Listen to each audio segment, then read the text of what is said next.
you find out life's this game of inches. So is football. Because in either game, life or football, the margin for error is so small. I mean, one half a step too late or too early, and you don't quite make it. 1/2 second too slow, too fast, you don't quite catch it. The inches we need are everywhere around us. Welcome into the Gibson Fantasy Football Podcast. Woo. Joined today again by my co-host, AA Ron. How are you on this lovely Friday evening here? Oh, it's Friday, end of the work week. Loving it. I'm just that much more closer to the start of the NFL. Oh yeah, we're getting there. Oh yeah. June is almost complete. We're 6 days away from the end, so 1 week's time will be Canada Day, which is a thing for us Canadians and not so much the American folk, who will celebrate July 4th, Independence Day instead. But so with July upon us, we thought it would be interesting to start to dig into some of the training camp battles that we're curious about, knowing that they're going to get up and running very shortly here. Mm-hmm.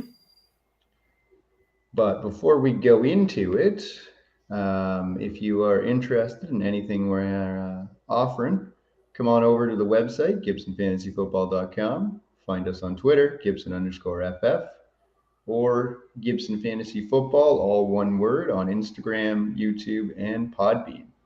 We are available. All right. Ready to jump in? Let's do it. So as we said, we are doing the training camp battles. It's going to be a 4-part series. And we're going to start with the East Division, so the AFC and NFC East. Two kind of lopsided divisions last year where the top team really kind of ran away with it, and even the second team was, pretty far and ahead after that. So be interesting to see this year what we got. But let's start with the AFC and the division crown from last year, the Buffalo Bills. Yeah. So we've got some question marks here, particularly in the backfield. And so we threw it up as the running back 1 and 2 position that are both available here. I mean, the backfield as a whole is pretty wide open. We got Devin Singletary, who's, was the lead back and had a nice stretch at the end of the season last year. We got Zach Moss, the former second-round pick that hadn't really panned out. And then we got the new and exciting this year's pick, late second-round pick, James Cook. And then, of course, Duke Johnson just kind of hanging out to catch some passes here and there. So thoughts on, we got Devin Singletary, who sort of enters as the veteran with some proven experience. We got Cook, the rookie, and then we got Zach Moss, the sort of fallen soldier that is not so done so well here. What are you thinking on who's going to be the 1, who's going to be the 2? How's that share going to look for this backfield? Well, if James Cook's anything like his brother, we could be looking at the second or possibly even the first running back right there. So that's going to be really interesting to see throughout camp, and especially as they get into some of those preseason games. I'm sure they're going to get quite a few snaps, during preseason, because just to find out. I mean, I think their wide receiver core is pretty talented, pretty deep, that's going to be an interesting battle between. I think it's going to be really more so between Singletary and Cook. For that second position, especially for that second position, it's really up to Cook for him. I think it's his to lose, basically, kind of thing. So that's saying a lot. But yeah, I'm with you. I agree. I think Zach Moss. I mean, Cook will enter behind Zach Moss, and he's not just going to be handed that second role. Yeah. We both, and I think most of the community, would assume that he'll earn it. But that's the first thing we need to see him establish is he more talented and able to excel better than Zach Moss and supplant him. And then once that happens, then he'll have a shot to sort of take on Devin Singletary and challenge as the RB1. Yeah. I think Singletary is going to have that role for at least the first half of the season. But it will be interesting to see as the season progresses, can Cook carve out some of that first and second down role, as he is more of a pass catching specialist. For sure. And the only other sort of competition here, I mean, the quarterback set, the tight end set, the wide receiver 1 and 2 is clearly now Stephon Diggs and Gabe Davis. Mm-hmm. But there is some intrigue after that. And as you mentioned, it's a really potent passing offense that we want to get pieces of. So we're looking at, Jamison Crowder, who they brought in free agency, Isaiah McKenzie, who showed up at the end of last season and is still there. And then the rookie in the 5th round, Khalil Shakir, who, fifth round rookie wide receivers not generally going to do too much, but is there anyway. So yeah. Thoughts on who ends up jumping in as that RB3 that could be somebody we throw in our lineup in big scoring games? Well, I'm interested to see what Crowder can do. He hasn't really been on great successful teams. Washington has started his career, the Jets after that. So, up and down with quarterbacks. So it's going to be, Josh Allen to me is an established NFL quarterback now. He hasn't won the big game, but he is an established number 1 quarterback. And I think for Crowder to get in there it's going to be interesting to see him with a legit number 1 quarterback, which I don't think he's really kind of ever had when going back and throughout his career. So, I'm interested to see that if Crowder is able to take that spot. I think it's like I was just saying with Cook, that spot's kind of his to lose. I think this is Crowder's that's definitely Crowder's spot to lose, I think. Yeah, I would agree with that as well. I think, Crowder really profiles as sort of a Cole Beasley type, as, they let him go. So he's kind of a natural fit for that role of short yardage, reliable third down guy. And when you got Gabe Davis and Diggs taking away coverage, he should be open quite a lot. As you said, best quarterback he's ever played with by a long shot. Yeah. So it will be interesting. I think we'll find out pretty quickly kind of what he's got left in the tank and where he's at in terms of his career. And as long as he's got enough left, he should be able to hold off certainly Shakir, the 5th round rookie, and then as well Isaiah McKenzie there, who looked good last year, but that was mostly when he was the third guy and Crowder wasn't there at that point. So it's wild to think that it's only like Crowder's 6th or 7th season. Is that it? Like that. Yeah. We're talking already like he's getting up there, but it's wild to think that. But I'm I cheer for guys like that, guys that kind of haven't had that number 1 pick kind of thing, and so that number 1 quarterback, kind of legit number 1 quarterback. So I'm interested to see. Yeah, he's 29 years old. I just double checked. So yeah, he is towards the tail end, right? Okay. Anything else on the Bills before we jump to their arch rivals here? Nah. Always interesting to see the Patriots not listed as the division crown after so many years of that being basically automatic. But so at the RB1 spot, we got, and again, we're going to talk kind of the whole backfield here, but more so we know who's 1 and 2, and then it gets interesting. So Damian Harris was, particularly on short yardage goal line, he was the guy. Ramondre Stevenson, the rookie from last year, really excelled when Harris wasn't playing, and even sort of took some of his workload towards the end of the season. Then beyond him, we still got James White there, as well as rookie Pierre Strong that got drafted. So we're looking to see, can Strong climb up the depth chart, even as the wide receiver 3. James White's typically a pass catcher. Can Ramondre push Damian Harris, or is this Harris's backfield again? Yeah, it's I think it's again. I'm going to lean towards it's Harris's backfield.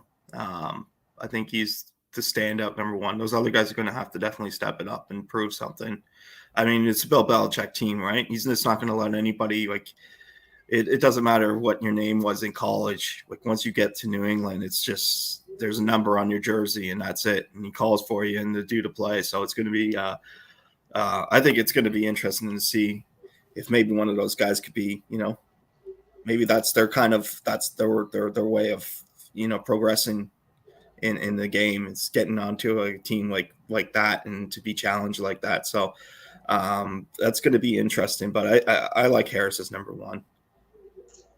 Yeah, I think he'll start out with that role as well, and then Ramondre will have to really prove that he could take that or even dig into that. But certainly a good backup and insurance back to have in case Harris misses time, because Ramondre looked good last year. And James White will probably still catch a lot of passes and have the odd carry, but he's also aging, and so I think Pierre Strong has a chance to come in and challenge for that role. Yeah, he's 30 years of age. I mean, his numbers are pretty decent throughout his career, but and that's White I was talking about. But yeah, that'll be interesting to see what he can kind of do. Because again, just because of your name and what you've done in the NFL doesn't guarantee a spot on that bench in New England. So that's right.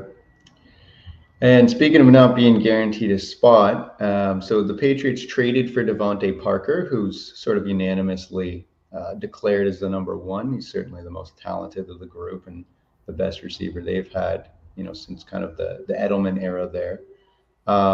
So then after that, though, the depth chart is just wide open. I mean, Jacoby Myers, Kendrick Bourne, Nelson Aguilar, and then the rookie Tyquan Thornton. I mean, we got a lot of options here in terms of who could emerge. We saw Myers be fairly consistent last year, but not really do a whole lot outside of sort of catch some passes. Bourne had a little more touchdown upside. Aguilar was kind of inconsistent, and now we got a rookie in there. So what are your thoughts here on the wide receiver position? I like the trade for Devontae Parker. I think that's a good pickup. I do like that. Yeah.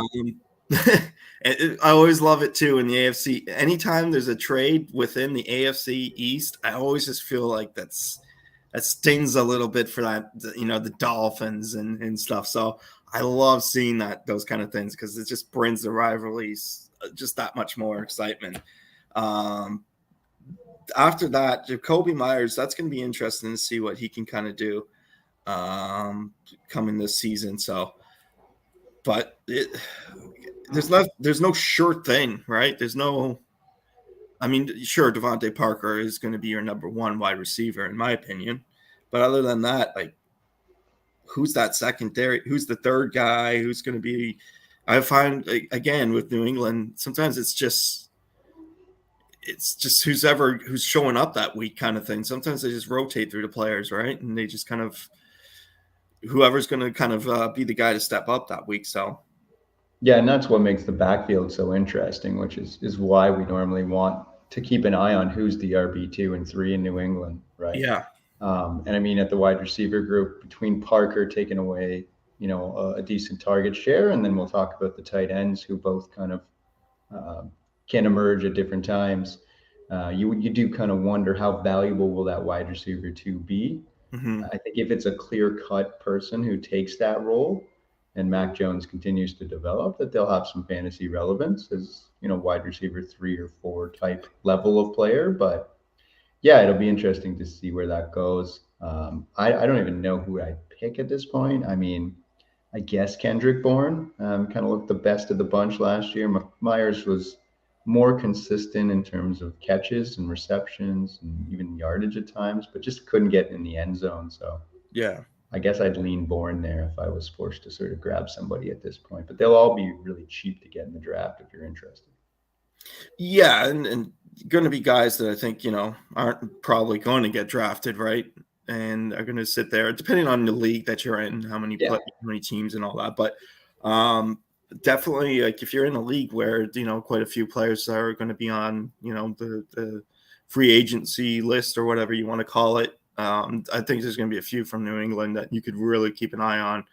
Because like I said, sometimes some of those guys, they all of a sudden just surprise you, like the Julian Edelmans and guys before just slipping my mind. Obviously, it was with Tom Brady as well, too. So, yeah. But I mean, Mac Jones is progressing and he's doing very well. And it just seems like each season that guy's getting better. So, just keep an eye on that for sure. You got a spot to fill after week 1 or 2. Yeah. And the like you said, keep an eye during training camp, and you can throw somebody on your stash list to keep an eye on. Yeah. And the former longtime tight end one, Rob Gronkowski, retired again this week. So we'll throw a little shout out to him. We'll see if he's done. I'm not He's a sure about that. Buccaneer.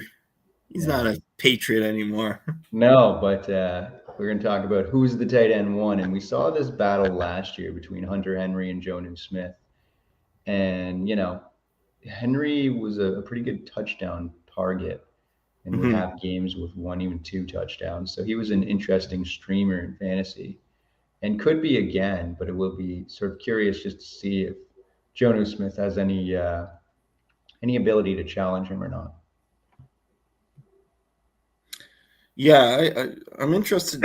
Excuse me. I'm interested in that because Hunter Henry's up there. Like he's got to be getting up there in age. But tight ends sometimes will be a surprise because sometimes some of those guys will play later into their careers, and you think about it, they're getting hard hits too. Like you'd think that they would be the ones like retiring in their 20s, late 20s and stuff, because they do those short routes that will get 5 yards and then bam, smacked.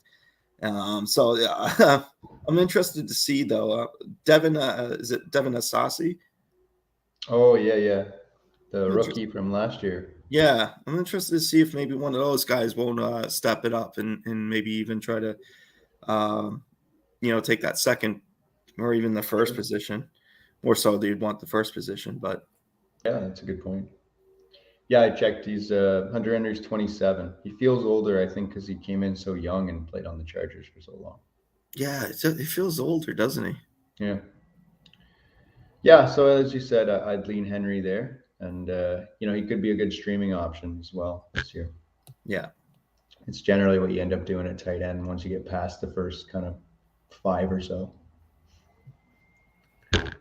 All right, anything before we go over to the former Devontae Parker team here?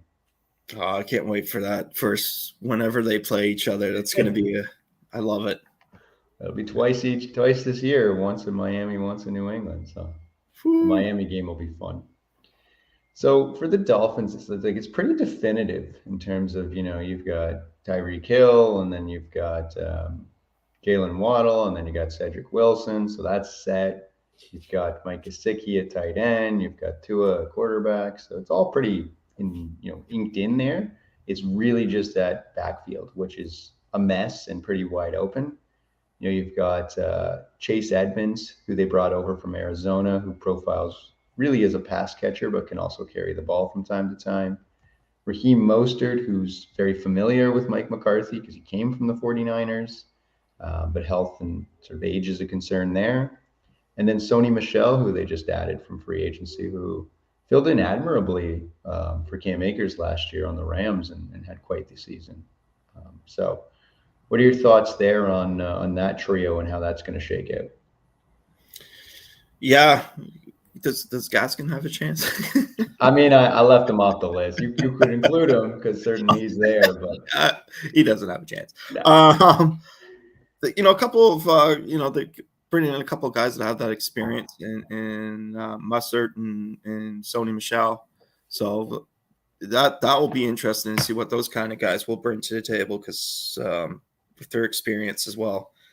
I like this. I like the Dolphins. I think I was kind of rooting. I know I'm not supposed to root for them because Buffalo and blah blah blah blah.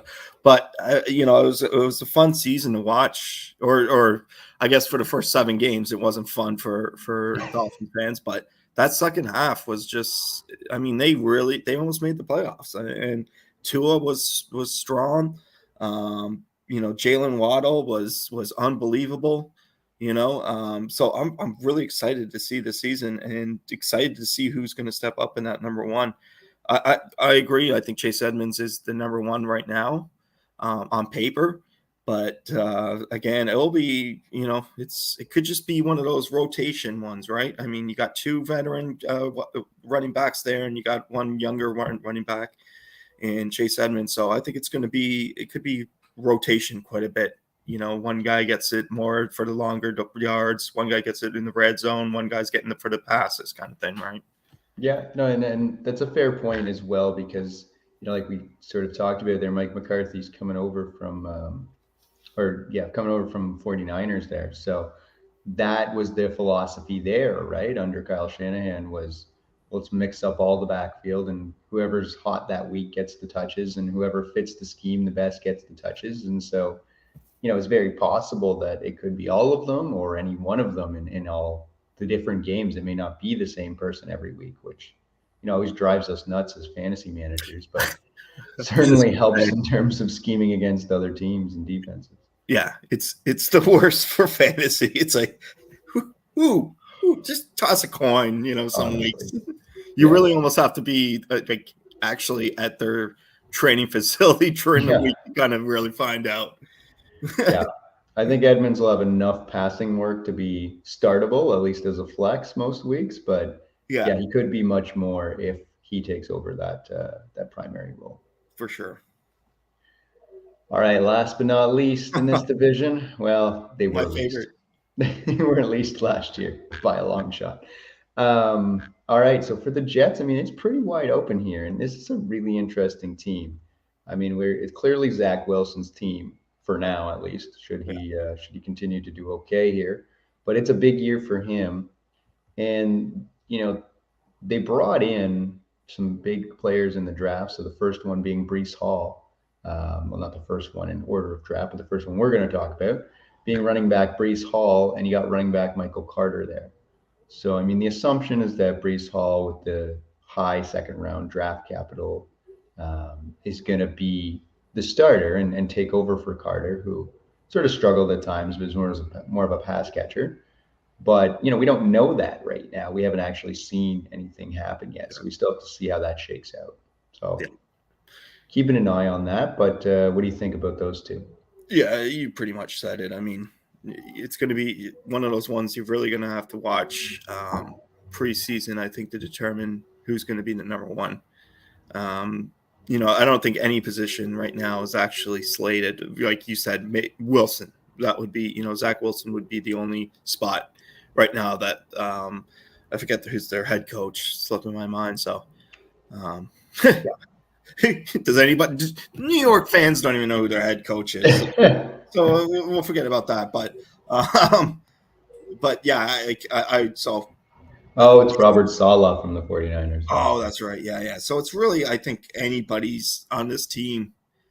It really is anybody's position, and I think that's what you want as the coach. You want that fire, right? You want guys to want the number one position. So again, as fantasies, this isn't the most ideal kind of situation because there's nobody that you could be like, well, I'm going to take this guy. Hall could be an interesting take. If you're thinking about taking a rookie, I think a running back can be a rookie running back. To me, is a little bit safer than a wide receiver running back, or a wide receiver rookie is what I meant to say. But I do think, so if I was going to take somebody on this team, it would be Hall.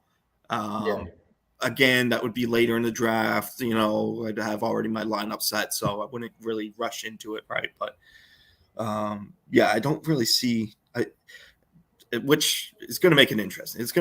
I'm actually getting excited now to see some of these preseason games. Like I'm getting excited to see these guys. So it's going to be fun to watch. Yeah. And, I mean, I think Breece Hall has the talent, but we do need to see that play out. And he could be a very highly drafted running back, even in redraft, despite, age not mattering so much, because, there's a lot of excitement about this, and he could be a workhorse. But I think Michael Carter will stick around for some work. So I think that'll cap his ceiling a bit.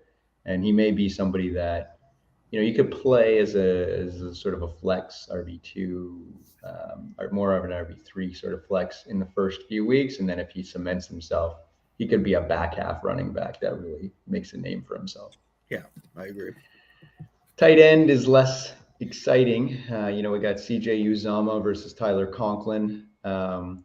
I'm not sure how much it will matter, but after the two wide receivers that we're going to talk about, the Jets' depth chart at wide receiver isn't fantastic. So it could be, a valuable piece there if Uzomah or Conklin could step up. But, I mean, neither's really historically done a whole lot. So Right. Not super pumped. Maybe somebody to be a streamer from time to time. They probably will get in some shootouts. So, we'll see what happens there. But yeah, any thoughts there on those two? Maybe a surprise. Maybe a rookie. Maybe a rookie like what is it, Ruckert? Oh yeah, Jeremy Jeremy Ruckert. Ruckert. Yeah, that's a good point. Out of Ohio State. Ohio State's Yeah, always produces a lot of good football players, a lot of good offensive players. So, big boy too, 6'5", 252. Jeez, he's got some good size to him. So, does he ever? I'm for this team, I'm kind of cheering for the rookies. I'm on the outside cheering. I mean, I'm good as a fantasy owner. I'm staying away from New York Jets. That's just my honest opinion, at least for the first few weeks, and because I think a lot of people will be. So, it's one of those things. Maybe sneak a guy that you can get, but I think CJ, like I said before, no repetitiveness, but it's his position to kind of lose on that one. Yeah, we'll see. I mean, they're both off-season free agents. I don't love either. Conklin looked okay for the Vikings last year, so I may lean that way. But if one really establishes themselves, and like you said, Ruckert is there as well, so it might just be too messy. Yeah. Over to the wide receivers, though, this one's fun. So we got Elijah Moore, the rookie from last year, who struggled with injuries, but had an absolute tear down the stretch there and was looking real good until then. And then we got the new rookie, Garrett Wilson, who they grabbed in the first round and was a lot of people's top wide receiver prospect in this class. Him, Drake London, Treylon Burks were kind of all in the hunt there. So we got to see, draft capital would dictate sort of like the running back position that Garrett Wilson's the guy, but that's not necessarily a guarantee. And Elijah Moore showed he could play last year. And Garrett Wilson's going to have to come in and do the same. So how are you thinking this one's going to pan out? Another Ohio State boy in Garrett Wilson. I tossed it up in the air. I mean, who knows, right? Elijah Moore definitely had a good second half of the season. So he would be my only sure thing on this team. I really don't know. Like Corey Davis. Yeah, I mean he's there, right? Like that's their three, and he's okay. Like he'll do he's sort of like the Jamison Crowder we talked about, right? Reliable third down guy, but just one of these two, if not both of these two, could be very. I mean, the other thing that I guess sort of is scary about it is if you're making a bet on Elijah Moore or Garrett Wilson, you're hitching yourself to Zach Wilson, which is a bit of a scary prospect, even though I think he will succeed, but I'm not even confident about that, to be honest. So maybe I wouldn't even go that far. So that's what the hesitancy is there, is even with the tight ends. I mean, running backs can be okay on a good team if they get enough volume, or a bad team if they get enough volume. I guess so can wide receivers, but this is a very young team. I mean, they are very inexperienced young team. So like I said, I'm staying away from them for the first few weeks. I mean, you could really get a good breakout on some of these guys, some of the rookies, but I'm it's going to be concerning. Yeah. We'll see. Zach Wilson's going to have to make that leap if they're going to do well. Absolutely, 100%. All right. Anything else for the AFC side of things before we jump over to the NFC? No, looking forward to those games, though. I love AFC rivals, so AFC East rivals, sorry. I love it.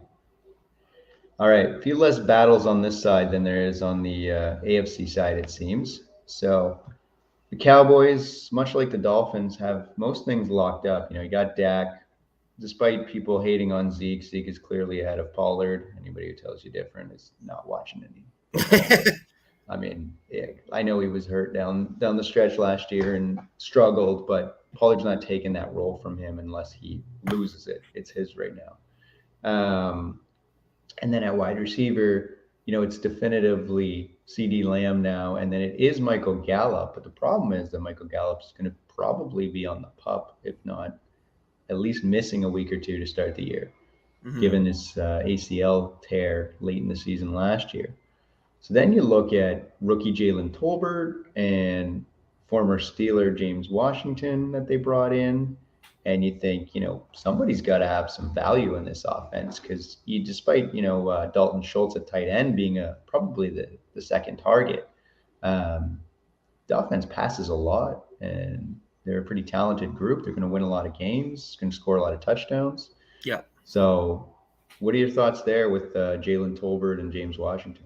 Dalton Schultz was a great tight end for me. I'll just throw that out there. I've had many bad lucks, but he was a pretty good one. So might be this year too. Yeah. I liked, I'm going to say it's James Washington's spot. I mean, I think, he's a pretty decent wide receiver. I think just coming from a team where Big Ben couldn't throw the ball down the field anymore, kind of took away from his game. So I think throw James Washington in there as a third, and I think you're going to see some touchdowns, some fantasy points on your team.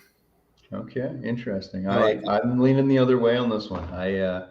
I concede to you that, he did have Big Ben and he was behind Deontay and Claypool and Juju until Juju got hurt. But yeah, I don't feel like he's ever done enough to prove himself, but fairly enough, he probably will open ahead of James Tolbert, which in some cases may not matter because they could both have some fantasy relevance at the beginning while Gallup's out. But I like Tolbert. I think he's going to take over that spot and have some value, just as you described that James Washington could, because one of those two, or maybe even both from time to time, are going to have some fantasy points scored until Gallup comes back. Yeah. He comes out of South Alabama Jaguars. I love college football, but I don't even know who that is. I mean, I just can't, he's got a good size though for him, for a rookie, 6'3", 190 pounds. So he's going to be, I think, somebody that we could go up and get you those passes there. You kind of just toss up in the air, kind of downfield. So, but yeah, you know what? I mean, it's not the worst thing. It's not. Yeah.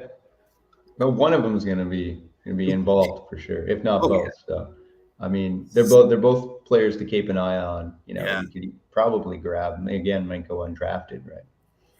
Some of those players that come out of some of those other division schools end up being some of the best, right? So, I mean, doesn't always mean anything. Yeah. All right. The second team that made the playoffs last year under my man Jalen Hurts, who I'm a huge fan of, is the Eagles. So Hurts is locked in. Goddard's locked in. They traded for A.J. Brown, who clearly takes over there. And then Devonta Smith is the 2. So there's not much to sort of shout about there. But when we get into the backfield, it does get a little more interesting. So last year, Miles Sanders was not starting out and doing well. And then they shifted to running a lot, but he got hurt and he came back and he was looking pretty good. But Boston Scott had gotten involved. Jordan Howard, who they picked up, was doing well. And Kenneth Gainwell, who's the rookie from last year, showed some flashes. So Jordan Howard's gone. Miles Sanders is healthy.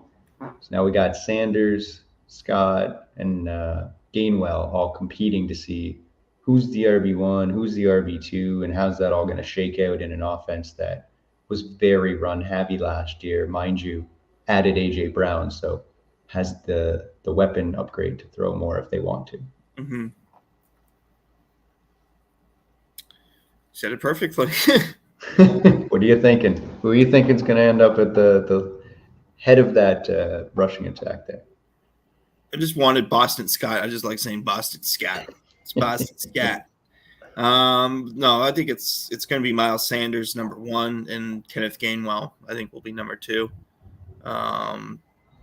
Young kid, not the greatest. I mean, put up decent numbers, not the greatest, biggest numbers, but 5 touchdowns in your rookie season, not too shabby. So, yeah, you can only see an upside stat. He may even take over that number 1 running spot, but I don't think it's a big concern for the Philadelphia Eagles because they got Jalen Hurts, right? So I mean, he's basically number 2 guy, maybe, or even sometimes the number 1 running back. So,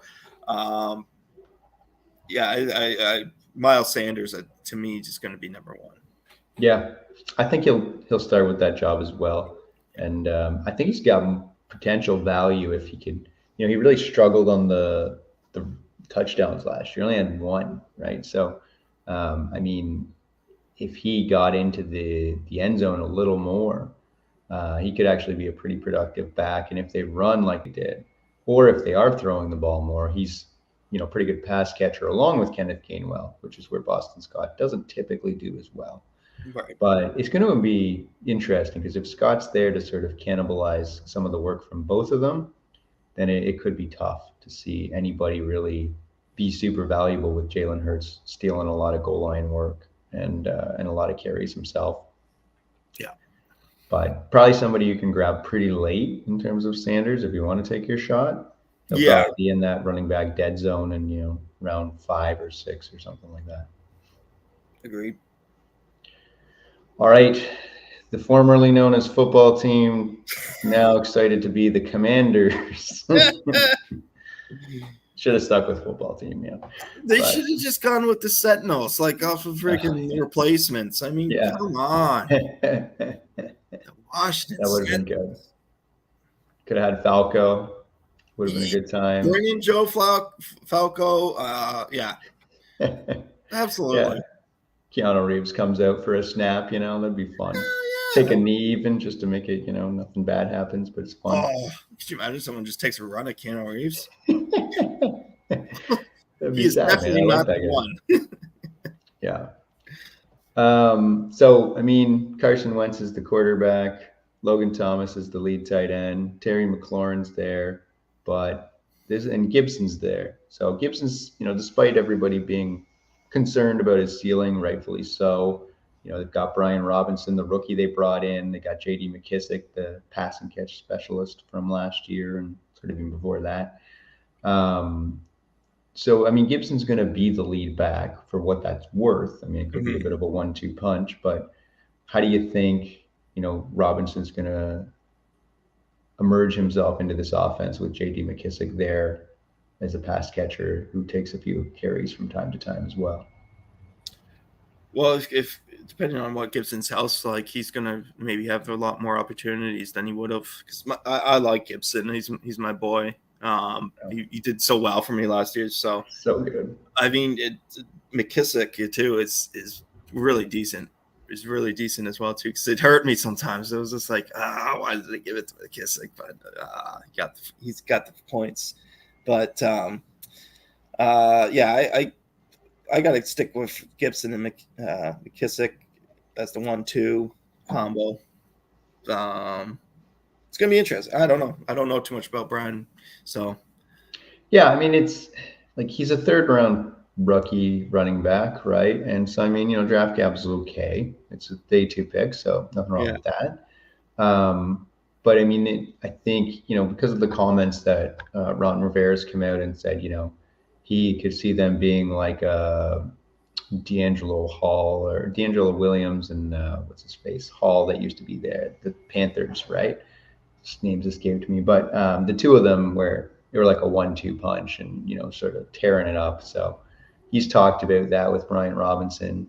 So I mean, I think there's hope for Brian Robinson to be quite involved, but that doesn't mean he will be, and that's really what I'm excited to see in training camp from that perspective. Is how involved is he, and what's that gonna do? Because right now Gibson's value's taking a plunge because everybody's worried about Robinson and McKissick, and Gibson, still finished as an RB1 the last 2 years. Yeah, I think it's if anything, it's going to be Gibson and Robinson. That's the 1-2. Yeah, I think McKissick gets kind of slid out, and I like running backs from Bama. I mean, and that's where Robinson's from, is Bama. So yeah. He's good. We'll see what happens. So we talked about Terry McLaurin solidifying himself. They brought in Curtis Samuel from the Panthers last year with Ron Rivera, so you kind of thought that might work out, but his health was a disaster, and he never really hit the field. And then they drafted Jahan Dodson in round 1. So, I mean, you got the rookie coming in with pretty high draft capital, taking on somebody who's familiar with the system but struggled with injuries. How do you think that one plays out? Carson Wentz, anything's possible. Anything's possible. You could have a Carson Wentz where your team should basically go 0-17 or however many games they play now, and you got Carson Wentz that can win you a Super Bowl. So, which Carson Wentz is going to show up? That's the question. Like, and I know we're talking wide receivers, but that's a huge part of it, right? I mean, I really don't know. I mean, with the wide receiver two's position, I think Curtis Samuel is probably going to be your best bet, but McClure's definitely he did really well for me last season, but with Carson Wentz coming in there now, it's going to be interesting. It's going to be. Yeah, I mean, I think Wentz, he's at least got to be as good as Taylor Heineke, if not better. I mean, he's probably a slight upgrade. I don't think he's a massive upgrade, but he's enough to at least sustain the same production, maybe even an increase. McLaurin had 1,100 yards last year, and I think like 5 or 6 touchdowns. So it wasn't a bad season, but yeah, there's lots of opportunity beyond that. McKissick saw a ton of passing work because they had nobody. There's guys like Sims and Logan Thomas and the tight end who's also older. And so I mean, there's lots of opportunity there. I like Jahan Dodson to come in and shine and be that wide receiver too, but you do have to equate that to what does that represent with Wentz at the helm. Yeah. So I mean, again, maybe a late round flyer, but somebody that could establish himself. And the only other factor here is that McLaurin's currently on a holdout because he doesn't have a contract extension. Now, I don't think that's going to persist too long, but what it does do is it does allow Dodson and Samuel to battle for the one spot in camp right now and showcase what they can do. Yeah, Ron Rivera is not going to he's not going to hold back. He's just going to move forward with what he's got. So yeah. I don't think he goes anywhere. I think they get something done at some point, but does give some extra reps to those guys that maybe McLaurin would be drawing targets from. All right. Again, last but not least, but it is the lowly other New York teams. Oh, New Yorkers are having a rough go, but things are optimistic in both cases. So, the Giants bring in Brian Daboll from the Bills there, their offensive coordinator, to be their head coach, who is hopefully going to revive Daniel Jones. I mean, you do have Tyrod Taylor as the backup there, but it's certainly not a competition now. Could be in the middle of the season if Daniel Jones falls on his face again. Yeah. And then you got Saquon Barkley locked in there. So, he's definitely the guy. So, we'll see what he can do there. And tight end position, I think it's going to be pretty much irrelevant at this point. But for what it's worth, they do have Kyle Rudolph there. So we'll see if that does anything. Ricky Seals-Jones. Yeah. So I mean, they brought him in. I like Matt Breida too, as a pickup for the Giants. Yeah, he's an interesting one as the backup to Barkley, who misses some time and also could be a bit of a pass catcher. Yeah. So really, though, the biggest question here is who's going to be the wide receiver? So there was a boatload of people last year. There was Sterling Shepard, Darius Slayton, Kenny Golladay, and the rookie Kadarius Toney. Toney flashed. Golladay was a bust. Slayton and Shepard looked okay at times, but injury, and Shepard unfortunately suffered a really late injury, so won't start the season healthy. So you had kind of thought, okay, well, it'll be Toney then, but then they went out and drafted Wan'Dale Robinson early, who profiles almost the exact same as Kadarius Toney. So you've got the rookie Wan'Dale Robinson, you got last year's rookie Kadarius Toney, who they had threatened to trade, and you got Kenny Golladay, who was once an absolute beast in Detroit, and you still got Darius Slayton, who shined at times. So how do you think this one shakes out? This is a real mystery. Yeah, I had Shepard a few times in some of the games that he was really fantastic in, but very up and down, not consistent, right? I think that could be Daniel Jones as well too, and just the mess of the New York Giants. This could be a very different looking depth chart at the end of the season than it is right now. where, you could have Tyrod Taylor as quarterback and Matt Breida as the running back because Saquon Barkley is injured, and, Slayton as the one wide receiver and Robinson as two. And it's going to be a toss. Nobody has the answers right now. So, yeah, I don't know. It's tough. It's a tough one. Like, just looking at the depth chart right now, and Kenny Galladay. I mean, it'd be nice to see a little flash from him and a little spark. But I'm not a big believer in Daniel Jones, though. That's my biggest. Yeah.